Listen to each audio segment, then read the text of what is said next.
Mga kapuso, bumigat ang daloy ng mga sasakyan sa ilang pangunahing kalsada sa Metro Manila kasunod ng naranasang pag-ulan kani-kanina lamang. Sa kuha ng MMDA traffic camera, kita ang haba ng pila ng mga sasakyan sa magkabilang lane sa bahagi ng EDSA sa Mandaluyong. Naipon din ang mga sasakyan tulad sa Orense, kung saan nakaantala sa daloy ng trapiko ang naipong tubig sa kalsada. Bukod sa EDSA, traffic din sa bahagi ng Kalayaan at Commonwealth Avenue sa Quezon City. Magandang gabi, Luzon, Visayas at Mindanao. Kinasuhan ng plunder at graft ng Ombudsman si Senador Jinggoy Estrada dahil sa umunoy pagtanggap ng higit kalahating bilyong pisong kickback mula sa iba't ibang proyekto ng Department of Public Works and Highways o DPWH. Kinasuhan din ng umunoy kasabwat na sina dating DPWH Secretary Manuel Bonoan at mga opisyal ng DPWH National Capital Region. Inaantabayanan na ang paglalabas na arrest warrant ng Sandigan Bayan para sa mga kasong ito na walang piyansa. Nakatutok si Joseph Moro.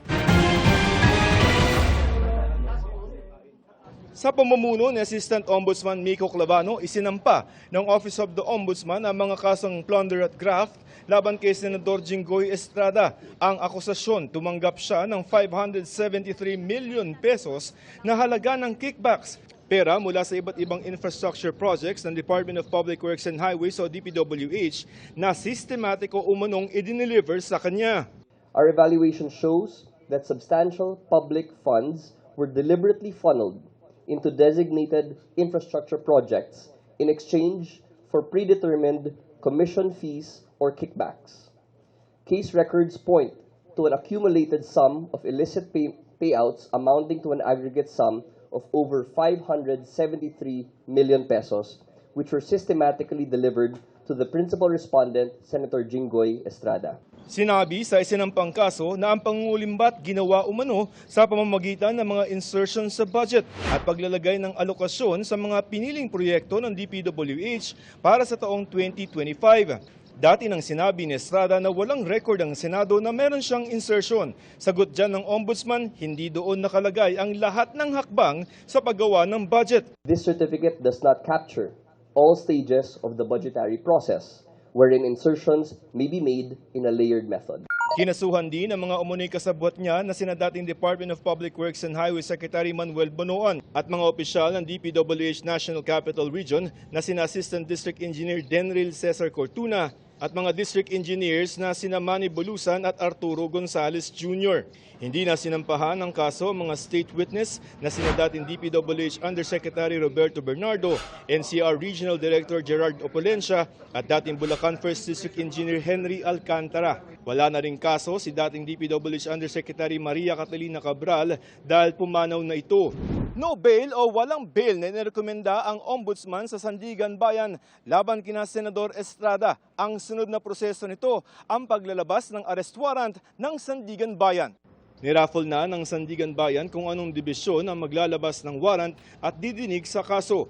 Ang second division sa ilalim ni Sandigan Bayan Presiding Justice Geraldine Econg ang hahawak sa isang kaso ng graft ni Estrada. At ang 5th Division naman na hawak ni Sandigan Bayan Justice Sally Trespeses ang didinig ng kasong plunder at isa pang kaso ng graft. Out on bail lang ngayon si Estrada para sa kasong graft kaugnay ng pork barrel scam na dinidinig pa rin sa Sandigan Bayan. Hindi sumagot ang Ombudsman kung pwedeng humingi ng saklolo si Estrada sa Senado kung may lalabas na arrest warrant laban sa kanya. Sir, can he seek shelter sa Senate? Ayaw. Sagot ni Estrada sa kaso, gagawin niya ang lahat ng mga legal na remedyo. Inihahanda raw ng kanyang mga abogado ang mga hakbang para maipakita ang mga irregularidad sa naging proseso at ebidensyang hindi binigyan ng timbang. Kapansin-pansin din daw na mula na magpalit ang liderato ng Senado ay naging mabilis ang pag-usad ng mga kasong kinasasangkutan ng ilang miyembro ng mayorya sa Senado. Itinanggi na ng Ombudsman ang ganyang paratang. Hinihingin pa namin ng pahayag si Bonoan at iba pang kinasuhan. Joseph Morong, Nakatutok 24 Oras. Sinampahan si Senador Robin Padilla at 5 iba pa ng reklamong obstruction of justice sa Department of Justice o DOJ. Dahil po yan sa pagtulong umano kay Senador Bato de la Rosa na umalis sa Senado noong May 14. Narito po ang aking pagtutok. Ang mga kuha ng CCTV sa Senado ng pag-alis ni Senador Ronald Bato de la Rosa kasama si Senador Robin Padilla noong May 14 ang pinagbasehan ng PNP-CIDG sa inirefer nitong reklamo obstruction of justice sa Department of Justice. Pangunahin sa kanilang inirekomendang kasuhan ay si Senador Robin Padilla. By indispensable cooperation, ma'am. It will not happen without him. Bukod kay Senador Padilla, 5 iba pa ang pinakakasuhan. Kabilang ang babaeng security officer ni Senador Padilla na nakunan din sa CCTV. Hindi po yun incidental. It's not a mere hitch ride. It is plano, well-planned, well-coordinated, kasi yung may backup vehicle pa. Pinakakasuhan din ng obstruction of justice ang isang pinsan ni Padilla. Siya raw kasi ang may-ari ng isang sasakyang pick-up na nagsilbing backup vehicle sa pag-alis ni Senador de la Rosa. You know kung ano ang dahilan kung bakit nagkakaroon ng backup. It will serve as security and ensure na makaalis yung main vehicle. Hindi rin daw iisa ang backup vehicle noong gabing iyon, pero hindi na nagbigay ng detalye ang CIDG. Sinusubukan pa rin ng GMA News na makuha ang panig ng kampo ng mga pinakakasuhan. Iginiit naman ni Major General Morico na merong hawak na warrant of arrest para kay Senador de la Rosa ang mga operatibang nagpunta sa 4 na lokasyon kung saan pinaniniwala ang naroon si Senador de la Rosa. Taliwas sa sinabi ng asawa ni de la Rosa na si Nancy. We have our warrant of arrest na pinakita namin if it's needed. And very cooperative naman po yung local officials doon and the owners of the house. Yes, it's an ICC warrant. Sa isang post sa social media, pinakita ng asawa ni Senador de la Rosa na may mga police mobile sa ancestral home ng Senador sa Davao del Sur. Sabay sabing siguraduhin daw na lahat ng ginagawa ng mga otoridad ay naaayon sa batas. Dahil kung hindi, dasal daw niyang mag-self-destruct na sila. Sa isang text message, sinabi ni DILG Secretary John Vic Remulla na tingin daw niya ang presensya ng mga pulis doon ay para ma-recover ang mga baril ni Senador de la Rosa na kinansela na ang mga lisensya at hindi opisyal na paghahanap sa senador. Armed and dangerous daw na maituturing ng mga otoridad si Senador Bato de la Rosa. Pero paniniguro ng PNP, hindi nito mababago ang rules of engagement nila sa pag-aresto sa isang taong pinaghahanap ng batas. It's obvious that he's armed, 117, but it does not change that the PNP will seek all peaceful means of apprehending Senator Bato de la Rosa. What will change, if ever will be considered as armed and dangerous, is yung ating preparedness, tactical preparedness, as well as the number of personnel that will be deployed in apprehending Senator Bato de la Rosa. Ayon sa PNP Regional Office 11, na-serve na ang order of revocation para sa mga baril ni De La Rosa kahapon. Sabi ng abogado ni De La Rosa, maghahain sila ng motion for reconsideration para rito. No, Senator De La Rosa has not been convicted of anything here in the Philippines, and there is no Philippine court which issued any order against him. So at our humble mind, baka nagkamali lang yung PNP. Mariz Umali, Nakatutok, 24 Oras. Patay ang isang kagawad sa Kalasyaw, Pangasinan matapos siyang pagbabarilin sa mismong barangay hall. Nahuli kamyan at nakatutok si Sandy Salvacio ng GMA Regional TV. Kita sa CCTV footage ang paghinto ng isang motorsiklo. Ilang metro ang layo sa barangay hall ng Poblacion East, Kalasyaw, Pangasinan, dakong 11:35 kagabi. Bumaba ang rider at naglakad papunta sa barangay hall. Pagdating doon, binaril niya ang lalaking nakahiga sa folding bed. Pero pumalya ang baril kaya't nakatayo at nakatakbo ang biktima. Pero hinabol pa rin siya ng sospek at binaril siya sa likod. Halos madapa ang biktima sa loob ng barangay hall pero hindi pa rin siya tinigilan ng sospek. Paglabas sa barangay hall, binaril pa ng isang beses ng sospek ang biktima sa katumakas. Bago makaalis sa mga sospek, makikita pa ang pagdating ng mga nag-iikot na tanod. Sa pagkataranta, tila hindi na nila alam ang gagawin kaya't ilang beses silang tila nagpaikot-ikot at sa huli minabuting dumiretso na lang sa police outpost. Sa investigasyon ng pulisya, natukoy ang biktima na si Jodel Jolaso, 31 anyos at incumbent barangay kagawad sa lugar. 4 na tama ng bala sa katawan at ulo ang tinamo ng biktima. Sa katawan, 3 ma'am dito sa tiyan, sa abdomen ma'am, and isa po dito sa ulo ma'am. May mga tinitignan ng anggulo ang pulisya pero hindi na muna isinapubliko habang nagpapatuloy ang investigasyon. Sa pakikipag-usap ng mga otoridad sa kaanak, wala naman daw kaaway ang biktima. Continuous po yung backtracking at saka forward tracing po ng ating mga CCTVs para at least makakuha po kami ng lead kung saan po na tumakbo or identification po ng mga suspect. Hustisya ang hiling ng mga naiwang kaanak ng biktima. Sa gumawa po nito, sana makonsensya ka, sumuko ka na. Kasi buong pamilya ko nagdudusa dito eh. Na-recover sa crime scene ang 4 na basyo at isang tingga ng kalibre 45 baril. Tiniyak naman ng Pangasinan Police Provincial Office ang malalimang investigasyon sa krimen. Mula sa GMA Regional TV, Sandy Salvacio, nakatutok 24 oras. No, ginuho yung building.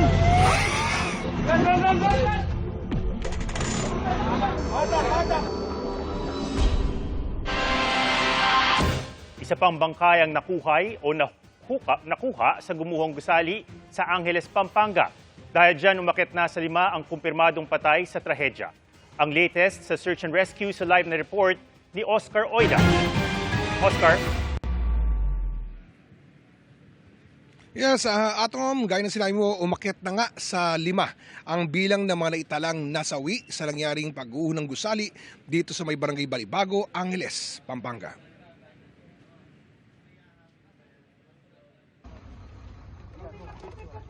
Naging pahirapan para sa mga tauhan ng Bureau of Fire Protection na mailabas ang katawan ng ika-5 nasawi sa gumuhong gusali sa barangay Balibago, Angeles, Pampanga.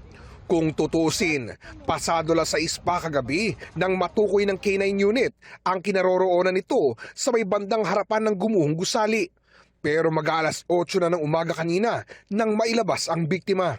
Isa pa sa mga naging challenges ng retrieval kasi we are trying to retricate the body, sana full, baka kung hindi po tayo magiging maingat baka magkaroon ng dismember doon sa kanyang part of the body. Yun po yung iniiwasan natin. So as much as possible, makuha po natin sila ng buo at maayos. Kinailangan gumamit ng kung ano-anong aparato ang mga rescuer pagkat napailalim ang biktima sa malalaking tipak ng debris. Lahat po ng available resources na meron po tayo ngayon, nagsimula sa mano-mano, yung paggamit ng mga specialized cutting tools, ginamit po rin natin yon. Kasi maraming mga scaffoldings, mga bakal-bakal na kailangan tanggalin dun sa site ng careful para hindi mapin down. Gumamit rin po tayo ng mga shoring jack para nang sa ganun ma-stabilize kasi nakapin down yung nakita nating victim. At gumamit rin po tayo ng crane para ma-lift yung isang bloke na nakapin down doon sa ating victim. Na-turn over na sa SOCO ang katawan ng biktima para matukoy ang pagkakakilanlan nito.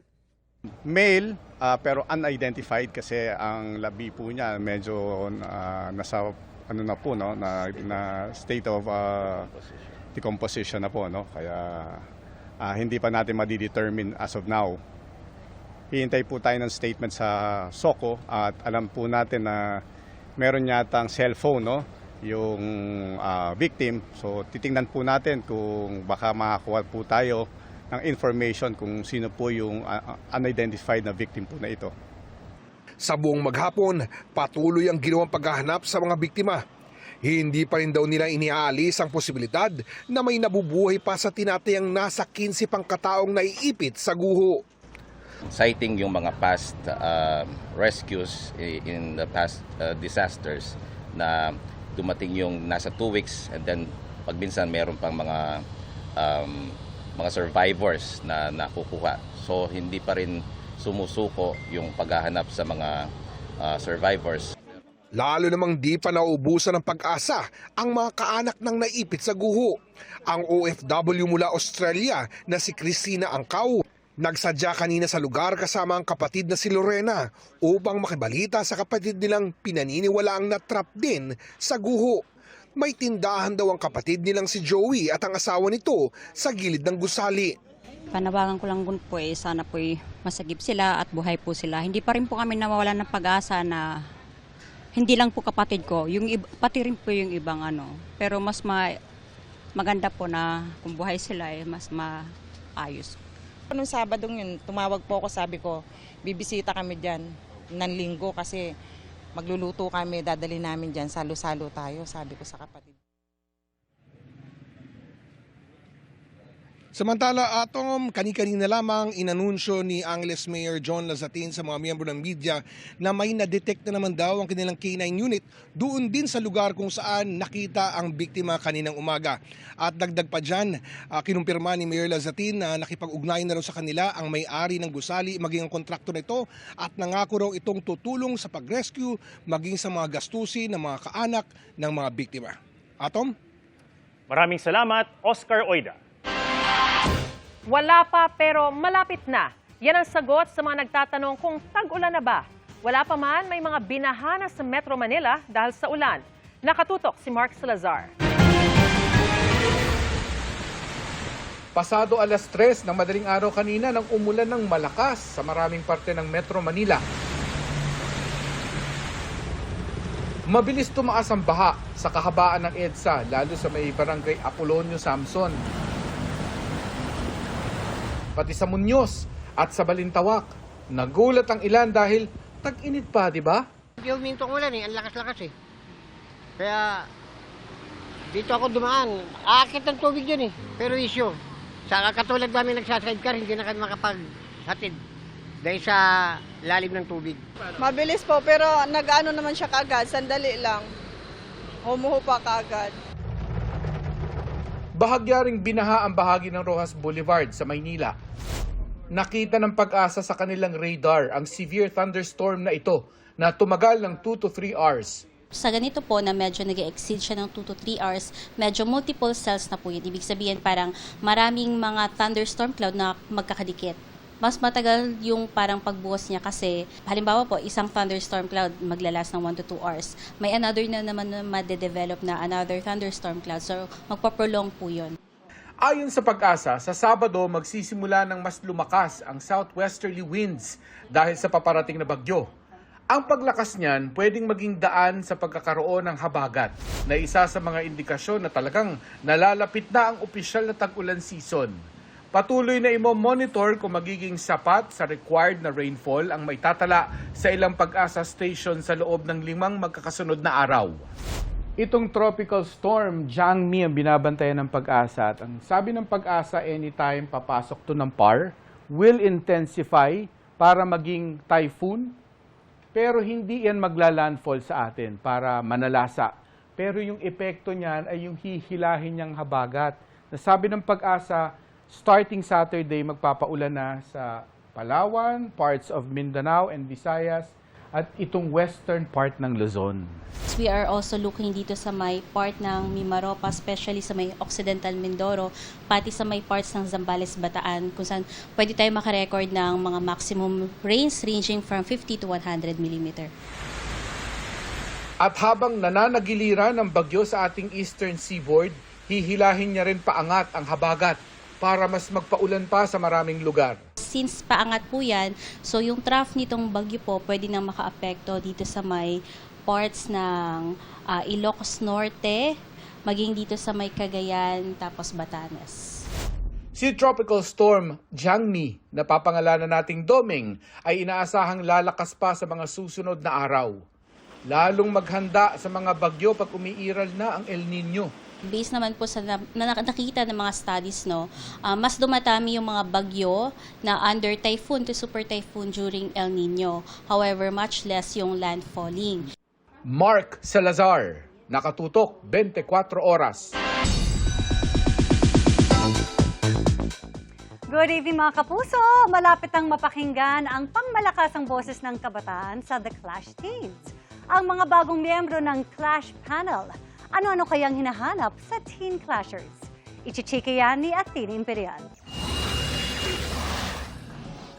Excited na ang OG Clash Squad? Nina Julian San Jose, Raver Cruz at Christian Bautista sa mga bago nilang makakasama sa The Clash Teens. Ang kukumpleto sa panel of judges ng All-Original Filipino Reality Singing Competition ng GMA, walang iba kundi sina star of the new gen Jillian Ward at Chinito Pop Charmer JL Torreliza ng P-pop group na BGYO. Jillian shared kahit na linya siya sa acting mula pagkabata, performing has always been a huge passion.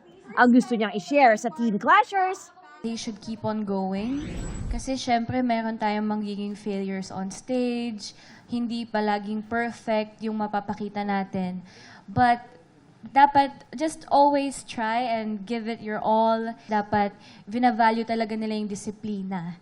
Especially on stage, kahit gaano kalaki yung stage, kahit gaano kadami or kaunti yung audiences mo, na dapat ibigay mo parati yung 100% mo. Kahit isa lang yung nanonood sa'yo, kailangan ibigay mo parati yung best mo. plot twist naman para kay JL ang pagiging panel member.